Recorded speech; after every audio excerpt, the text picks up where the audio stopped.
नमस्कार दोस्तों, मैं संजय एक ऐसा समाज बनाने की कोशिश कर रहा हूं जिसमें लोगों के बीच कोई भी लड़ाई झगड़ा और भ्रष्टाचार जैसी समस्या ना हो और सब लोग एक दूसरे के साथ मिलकर प्यार और शांति से रहे।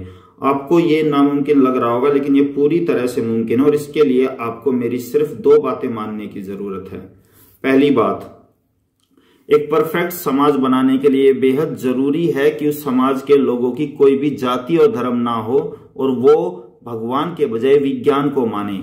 जी हाँ, चाहे हम कितनी भी प्यार और भाईचारे की बात करें, लेकिन आप 4000 सालों का इतिहास उठाकर देख लीजिए, जाति और धर्मों ने केवल लोगों को आपस में लड़वाया है। कभी शिव धर्म विष्णु धर्म लड़े, कभी हिंदू मुस्लिम, कभी हिंदू सिख, तो कभी दलित ब्राह्मण, लेकिन अलग अलग जाति और धर्मों ने केवल लोगों को आपस में बांटकर लड़वाया है, जिसकी वजह से हमारा ये सोने का देश बर्बाद हो गया। हर विदेशी आक्रमणकारी ने हमारी इसी कमजोरी का फायदा उठाकर हम पर अटैक किया और हमें लूटा, जो मुझे आपको बताने की जरूरत नहीं है, आप सभी इसे अच्छी तरह से जानते हैं। लेकिन हम अपनी एसोसिएशन में नहीं चाहते कि हमारे बीच कभी भी इस तरह का बंटवारा या आपसी लड़ाई झगड़े हों। इसीलिए हमने ये डिसाइड किया है कि हम आपस में कोई भी जाति और धर्म नहीं रखेंगे। शॉर्ट में कहूं तो मैं एक नास्तिकों की एसोसिएशन बना रहा हूं और जो भी हमसे जुड़ना चाहता है उसे यह शर्त माननी ही पड़ेगी। इसके अलावा मैं एक बात और बताना चाहूंगा कि पिछले कुछ महीनों में बहुत सारे निम्न जाति के लोग मुझसे मिलने आए जो नास्तिकता और धर्म भगवान छोड़ने की बातें तो करते थे, लेकिन अपनी जाति नहीं छोड़ना चाहते, क्योंकि इससे उनके आरक्षण का नुकसान होता है, जो मैं समझ सकता हूं। लेकिन जब तक धर्म भगवान के साथ साथ जातियां भी रहेंगी, लोग यूं ही आपस में लड़ते रहेंगे। और ये आप देख भी सकते हैं, अलग अलग राज्यों में अपनी अपनी जाति के आरक्षण को लेकर लोग आपस में लड़ते रहते हैं। तो अगर हमें सच में आपसी लड़ाई झगड़े रोकने हैं तो हमें जातियां भी छोड़नी पड़ेंगी। इसके अलावा वे लोग अपने भाषणों के द्वारा कभी भी देशभक्ति, प्रेम, भाईचारे या एकता की बातें नहीं करते। ब्राह्मणों ने उन पर अत्याचार किए हैं, जो मैं मानता हूं कि पूरी तरह से गलत है और मेरी उनके साथ हमदर्दी भी है। लेकिन उन अत्याचारों की वजह से वो अपने भाषणों के द्वारा देश में केवल बंटवारे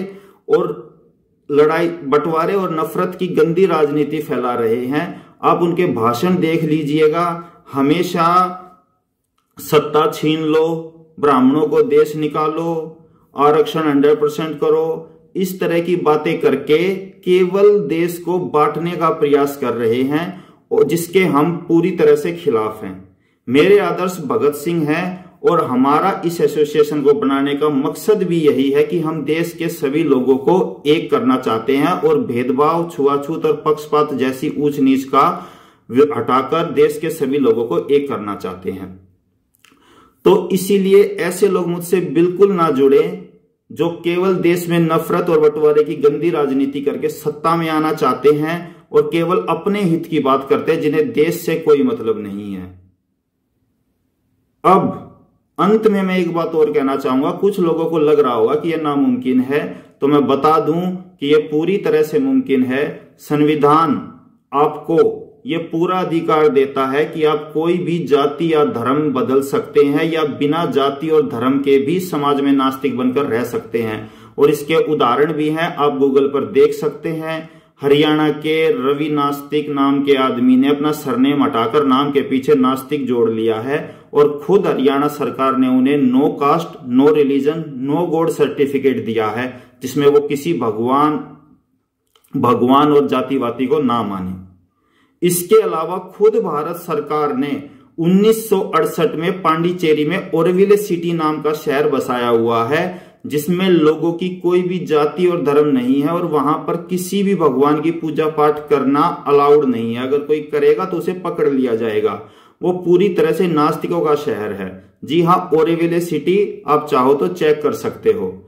तो आप ये बिल्कुल ना सोचे कि हम कुछ गैर कानूनी कर रहे हैं या ये नामुमकिन है। ये पूरी तरह से मुमकिन है।